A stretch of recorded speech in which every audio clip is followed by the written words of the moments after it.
Hi everyone, I'm Grahtles, and today we're in House Flipper, and I have 10 new tips that I'd like to share. Some of these are just, again, my opinion, and they're mostly for beginners, but anybody can use them, obviously. And yeah, the first one I'd like to share is you can go right to your settings. So whenever you start a game, and it's brand new to you, you should always check your settings and your gameplay and see what's available. As you can see here, one of my biggest things that I use is I turn off the day-nighttime cycle because I like to, flip the houses when it's daytime so I could see the lighting better, the colors better, and stuff like that. But it does give you other options too, like to use the broken glass instead of the cockroaches, and you could change your highlight color and all this stuff here. So it just makes it a lot easier to play the game, and you can use your own personal preferences. So that's tip number 1. Tip number 2, when you go and you get your perks, so let's go down to perks here. And let's go to the right one. So right here, the handyman one. One of the ones that I would suggest to upgrade first is Tyler. The reason being is that when you do get tiling, it makes it so much easier. In the beginning, if you don't upgrade Tyler, you only get one tile at a time. So you constantly have to put one on the wall, then pick one up. Then put one on the wall, then pick one up. So my suggestion is at least upgrade that once, so you at least have 3 at a time. Otherwise, you're constantly looking down and up and down and up. And it could get a bit frustrating when you just start out. It's like right here. So right now I have the ability, because I maxed it out, to put up 10. So now I would just be able to put it right up, and then followed by another, and all the way through to 10. Now in the beginning you only get 1, so you'd only be able to put 1 up, then bend back down, then put back 1. So it's easier if you upgrade that pretty soon in the game, as soon as you get one of those perks, because I just find it works better for me, but it might work better for you. So that's tip number 2. Tip number 3 is very similar to that, as it has to do with the perks, but this time it's with Mason. So if you upgrade all the way through to your Mason, you will not get this brick wall. I'll show you. Right here. Let me get to the bricks like that. So right now you have this brick available. If you upgrade this perk with Mason to have finished walls, what ends up happening is you get a painted wall already. So you never get this exact brick again. Now in the store, they do have, in the tile section, bricks, but they are not the same. Is it in the tile? No, it's in the panels. So we'll go ahead and we'll look at the panels here. And we'll look at the brick pattern. There we go. And here's the brick. So if I put this on the wall, just go ahead and buy that. We'll put it up.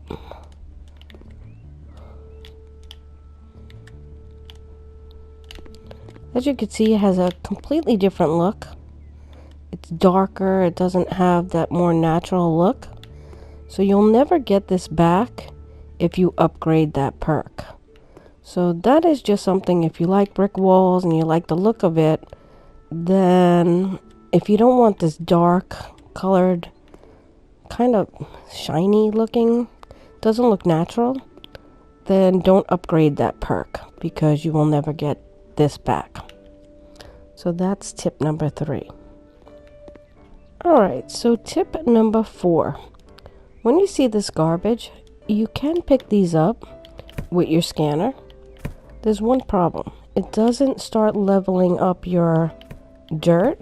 So if you go to perks here, go back over to perks, and we'll go to the cleaning one right here. And you'll see it says I have 719 cleaned items to level up. So I'm just gonna clean up using my hand.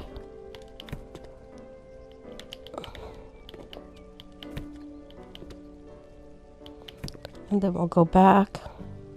You can see it's less. It's 713 now. And now let's go ahead and do it with the scanner. So don't forget, we had 713. I'm going to hit it again. And it still says 713. So it will not continue to level up unless you use your hands. So that is just tip number 4. If you want to level up quicker, don't use the scanner to clean up.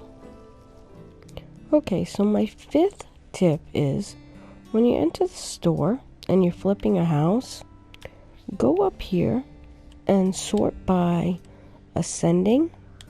And this way it gives you the cheapest stuff right on the top. And when you're flipping a house, I like to use mostly the cheaper items.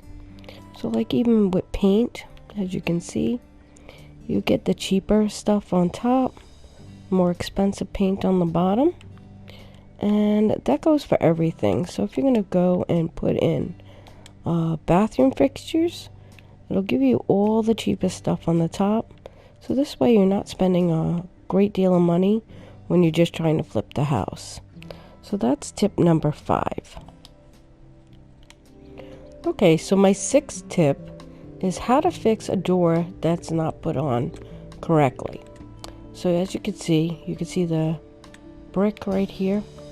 So take your sledgehammer and hit it, and it knocks it off, and then you're able to move it.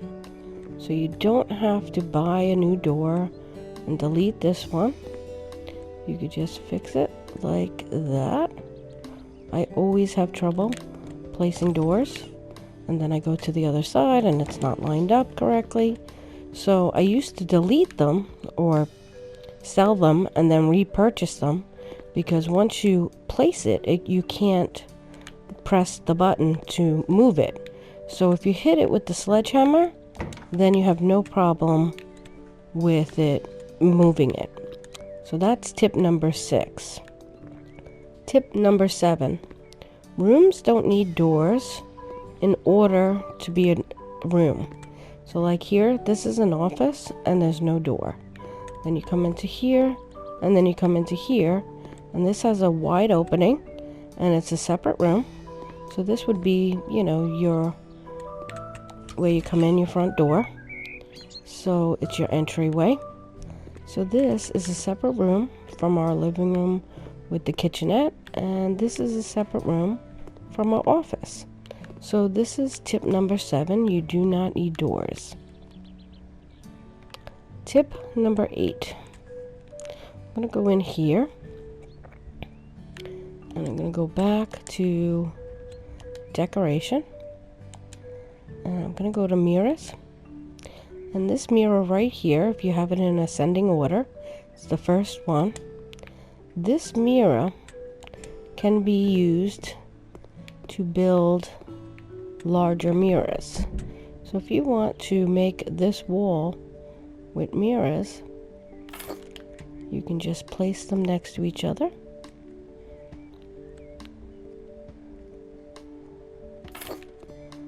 And this would make one large mirror, just like so. So you can make this into anything you want. You could have a wall of mirrors. So as you can see, it's one solid mirror. In the bathroom, I used it to make a mirror without a frame. So that mirror is very useful. You could even use it to make, let me show you, a backsplash back here. You obviously cannot put it under the windowsill, but you could put it here and make this into a black backsplash. Now the outlet is there, but if the outlet wasn't there, it would line up with the wall, and that could be a backsplash.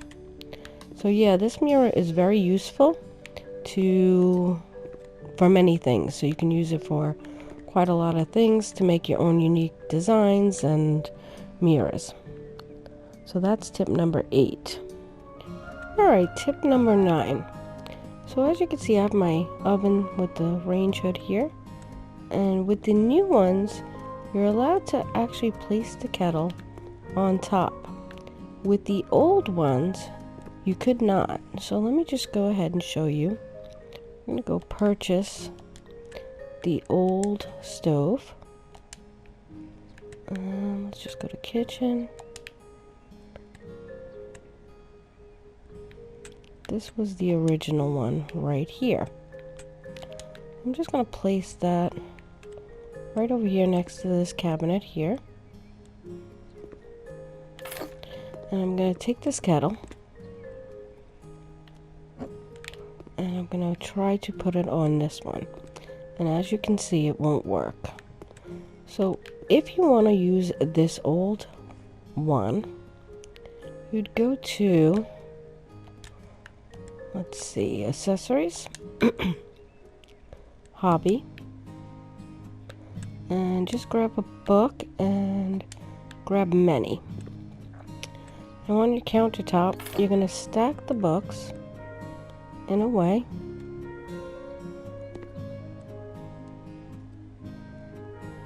do it coming over the stove. It's a little tall, the stove, that's why. Because these counters are shorter than the old ones. Once it gets above, you can start just placing them like this.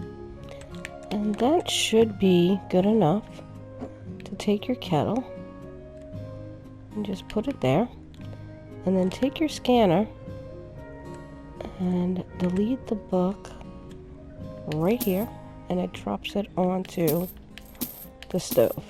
So now you could move it, trying to turn it off.